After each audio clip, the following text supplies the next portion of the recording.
মিষ্টি, মানে অস্থির লেভেলের মিষ্টি, একবারে এত আগ আর আগটাও এত মিষ্টি।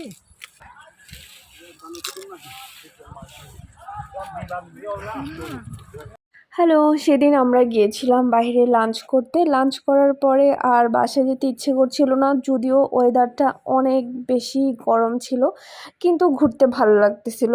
কিন্তু ঘুরতে ঘুরতে যে আমরা এত দূর চলে যাব সেটা ভাবতে পারিনি। আমরা মহালছড়ি চলে গিয়েছিলাম, আর যেতে যেতে কী সব কাণ্ড করেছি সেটা আপনাদের সাথে শেয়ার করব। তার আগে আপনারা রাস্তা দেখতে থাকেন আর আমি একটু বকবক করে নিই। রাস্তাগুলো এত বেশি সুন্দর, এখানে আসলে যে কারো মনটা ভালো হয়ে যাবে।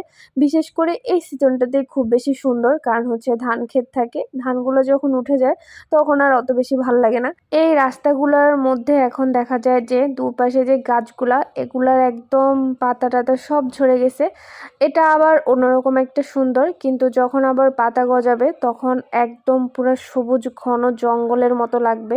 মনে হবে যে জঙ্গলের মধ্যে দিয়ে একটা রাস্তা, কিন্তু এখন আশেপাশে দেখা যাচ্ছে মনে হয় না যে খুব একটা জঙ্গল, কিন্তু এই এই রাস্তাগুলো অনেক বেশি জঙ্গলের মধ্যে দিয়ে, মানে গভীর জঙ্গলের মধ্যে দিয়ে। দেন এই জায়গাটা এত সুন্দর দেখে আমি একটু দাঁড়ালাম, দাঁড়িয়ে একটু ছবি তুলে নিলাম। খুব একটা ছবি তুলিনি, কারণ প্রচণ্ড গরম ছিল, দাঁড়ানোর পরে অস্থির লাগতেছিল। যতক্ষণ বাইকে ছিলাম ততক্ষণই ভালো লাগতেছিল, তাই বেশিক্ষণ আর দাঁড়াইনি। প্রচণ্ড গরমে একদম গলা টলা শুকিয়ে যাচ্ছিল, তাই কয়েকটা দোকান দেখে দাঁড়ালাম, কিন্তু একটা দোকানেও ফ্রিজের জল ছিল না। গ্রামের এই দোকানগুলো একদমই সাদামাটা হয়। দেন হচ্ছে আমরা মহালছড়ি চলে আসি, মহালছড়ি বাজারে। ওখানে এসে হচ্ছে যে আইসক্রিম কিনি, ঠান্ডা জল কিনি। ওটা খেয়ে অনেক শান্তি লাগতেছিল, কারণ শরীর পুরো ডিহাইড্রেট হয়ে যাচ্ছিল, এত এত গরম ছিল। মনে হচ্ছিল পুরো একদম বরফের মধ্যে গিয়ে আমি মুখটা চুবাই রাখি। দেন ওখান থেকে আইসক্রিম জল খেয়ে আমরা আবার রওনা দিই। আমরা একদম কাছাকাছি চলে আসছিলাম খাগড়াছড়ির। এখানে এসে দেখতে পেলাম যে ট্রাকের মধ্যে আখ উঠাচ্ছে। তো ভাবলাম যে দেখি আমাদের কাছে আখ বিক্রি করে কিনা। তার আগে আমি ওকে বলতেছিলাম যে এত গরম আমার আখ খেতে ইচ্ছে করতেছিল। সামনাসামনি দেখলাম যে আখ ক্ষেত, এবং আখগুলা হচ্ছে ট্রাকে করে নিয়ে যাচ্ছে। তো আমরা একটু কনফিউজড ছিলাম যে বিক্রি করবে কিনা, কারণ এরা হচ্ছে যে ব্যবসায়ী, এরা একটা দুটা আখ তো বিক্রি করবে না। তো ওই যে ও মালিকের সাথে কথা বলতে গেছিল, এরা ছিল সবাই লেবারদেরকে জিজ্ঞেস করার পরে বললো যে মালিককে জিজ্ঞেস করেন বিক্রি করবে কিনা এভাবে। তো উনি বললো যে হ্যাঁ নিতে পারেন, সমস্যা নাই। একটা আখ ছিল, একটা আখের দাম ছিল 150 টাকা করে। আর 150 টাকার কোনো ব্যাপারই ছিল না।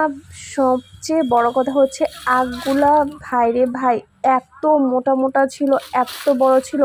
আমার মনে হচ্ছে ওই একটা 200 টাকা হইলো মানে লস হবে না, এত বড় বড় আখ ছিল। এই আখগুলা ছিল 1.5 বছরের, মানে যখন আখের সিজন থাকে তখন হচ্ছে আখগুলা ওঠানো হয় নাই। এই আখগুলো হচ্ছে এখন কাটা হচ্ছে, এখন হচ্ছে এগুলা পাইকারিতে বিক্রি করা হয় বা হচ্ছে রপ্তানি করা হয়। তো এই আখগুলার সাইজ দেখে আমি অবাক যে এত মোটা আখ হয়, ও মাই গড। কারণ হচ্ছে আমরা সবসময় সিজনে আখ দেখেছি বা সিজনে আখ খেয়েছিলাম। আর মজার বিষয় হচ্ছে এই আখগুলা হচ্ছে যাবে নোয়াখালীতে, মানে আমাদের জেলার আগের জেলাতে, খুব কাছাকাছি। নিজের জেলা বা আশেপাশের জেলা শুনলে আসলে খুব ভালো লাগে। তো আমরা একটা আখই নিব, কারণ হচ্ছে আমরা 2জন মানুষ, এত বড় আখ 2-3টা নিয়ে কোনো লাভ নেই। তো ওনারা না খুব মানে খুবই আন্তরিক ছিল, ওনারা খুব বাছাবাছি করতেছিল আমাদেরকে একটা ভালো আখ দেওয়ার জন্য। এই যে দেখেন অনেকক্ষণ যাবৎ একটা আখ খুঁজতেছিল যেন ফাটা না থাকে, সুন্দর থেকে একটা আখ দিবে। আর এই যে দেখেন আমি আখ নিয়ে দেখতেছি যে কত মোটা মোটা আখ এগুলা। ওনারাই বেছে টেছে আমাদের কি সুন্দর একটা আখ বের করে দেয়, আর মালিক হচ্ছে নিজে এসে আমাদেরকে আখটা কেটে দেয় এবং জিজ্ঞেস করতেছিল আপনারা কি এখানে থাকেন কিনা বা কোথা থেকে আসছেন। তো ভালোই, ওনারা আসলে সত্যি কথা, আদিবাসীরা হচ্ছে যে এখানে বাঙালিদের সাথে যে খুবই বন্ধুসুলভ আচরণ। আমাদের সাথে এতদিন যতজনের সাথে পরিচয় হয়েছে বা কথা হয়েছে, তারা খুবই ফ্রেন্ডলি। তারা আগ বাড়িয়ে কোনো ঝামেলায় যেতে চায় না। তারা একদম শান্তিপ্রিয় একটা জাতি, সত্যি কথা যেটা। সবার সাথে আসলে সব জায়গায় ভালো খারাপ আছে, সব জায়গায় হচ্ছে যে ঝামেলা আছে, কিন্তু আপনি যার সাথে ভালো ব্যবহার করবেন সে আপনাকে ভালো ব্যবহারটাই ফিডব্যাক দিবে, এটা হচ্ছে মোদ্দা কথা। তো হচ্ছে এই যে দেখেন একটা আখ কিনে কতগুলা পিস হয়েছে, মানে আখটা ভীষণ বড় ছিল। আর এত মিষ্টি ছিল আখগুলা। আগার আখ সবসময় মূলত কি হয়, একটু পানসে হয়, কিন্তু এই আখগুলার আগাটাও অনেক বেশি মিষ্টি ছিল। মানে অস্থির লেভেলে মিষ্টি, একবারে এত আগার আঁকতেও এত মিষ্টি। তো অনেক দিনের জন্য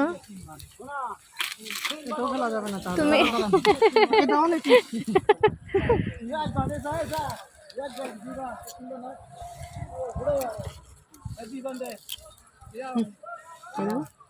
এখান থেকে কামড় দেখাই দেখো, অনেক মিষ্টি।